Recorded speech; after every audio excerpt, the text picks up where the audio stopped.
ଭାରତରେ ବଢ଼ୁଛି ଜୀବନ ହାରିବା ମାମଲା। କୃଷକଙ୍କ ରେକର୍ଡ ପାର କଲେ ଛାତ୍ର। ଆସନ୍ତୁ ଜାଣିବା ଏହାର ସର୍ବିଶେଷ ଖବର ବିଷୟରେ। ଏକ ନୂତନ ରିପୋର୍ଟରୁ ଜଣାପଡ଼ିଛି ଯେ ଭାରତରେ ଛାତ୍ର ଆତ୍ମହତ୍ୟା ହାର ଅବିଶ୍ୱସନୀୟ ଭାବେ ବୃଦ୍ଧି ପାଇବାରେ ଲାଗିଛି। ତେବେ ବଡ଼ କଥା ହେଉଛି, ପୂର୍ବରୁ ଦେଶରେ କୃଷି ଆତ୍ମହତ୍ୟା ଅଧିକ ମାତ୍ରାରେ ରିପୋର୍ଟ କରାଯାଉଥିବା ବେଳେ ଏବେ ଏହି ରେକର୍ଡକୁ କାଟିଛି ଛାତ୍ର ଆତ୍ମହତ୍ୟା ମାମଲା।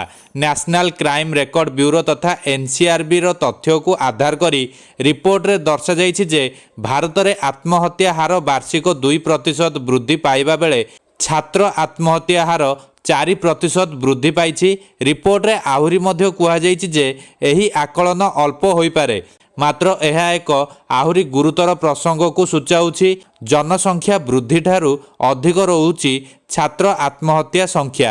ମହାରାଷ୍ଟ୍ର, ତାମିଲନାଡୁ ଓ ମଧ୍ୟପ୍ରଦେଶରେ ସର୍ବାଧିକ ସଂଖ୍ୟକ ରେକର୍ଡ ରହିଛି।